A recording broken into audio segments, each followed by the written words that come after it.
बिस्मिल्लाहिर्रहमानिर्रहीम। अस्सलाम वालेकुम नाजरीन, मैं हूं बुशरा और आप देख रहे हैं कुकिंग विद बुशरा। आज मैं आपके लिए लेकर आई हूं रमज़ान स्पेशल में बहुत ही मज़ेदार बंसरोट की दही फुल्की, जिसकी ओरिजिनल रेसिपी मैं आपके साथ शेयर करूंगी। तो बंसरोट की दही फुल्की बनाने के लिए सबसे पहले हमें चाहिए मूंग की दाल का आटा। बेसन से ये नहीं बनेंगे, ये मूंग की दाल के आटे से बनेंगे। तो मूंग की दाल का आटा हम लेंगे 1.5 कप। उसके बाद इसमें जाएगा खाने का मीठा सोडा 2 टीस्पून। आपने परेशान नहीं होना कि इतना ज़्यादा सोडा डाल रहे हैं तो ये ख़राब हो जाएगी, ये बिल्कुल ख़राब नहीं होगी। अब इसको अच्छी तरह से हम मिक्स करेंगे। नमक इसमें अभी शामिल नहीं करेंगे, इसमें और कुछ भी नहीं जाएगा सिर्फ सोडे के अलावा। अब इसका बैटर तैयार कर लेंगे। थोड़ा थोड़ा पानी शामिल करेंगे।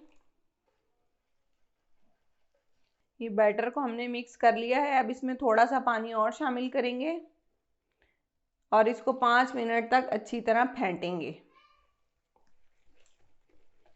इस तरह आपने ना इसको 5 मिनट तक फेंटना है।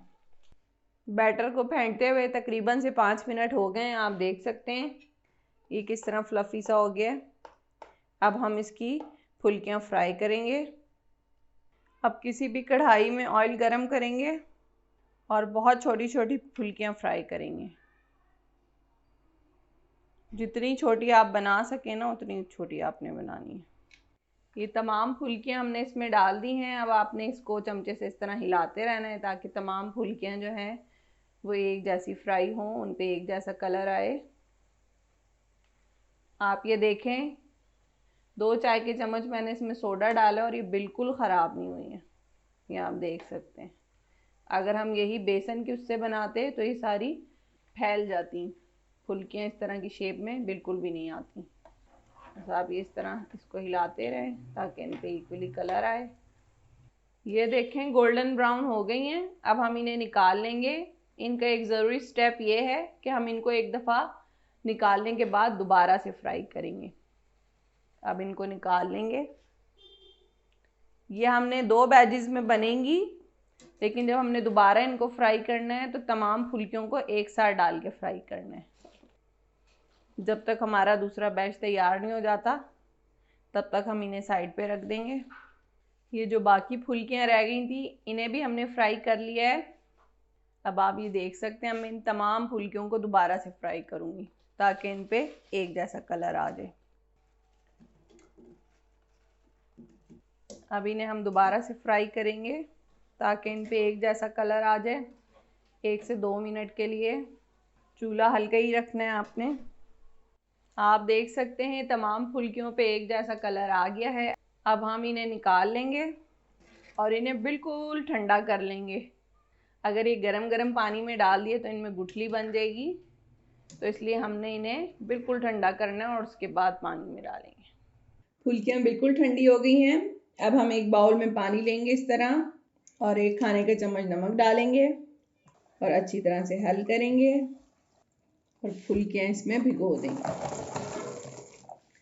तकरीबन आधा घंटा लगेगा इन्हें अच्छी तरह से भीगने में।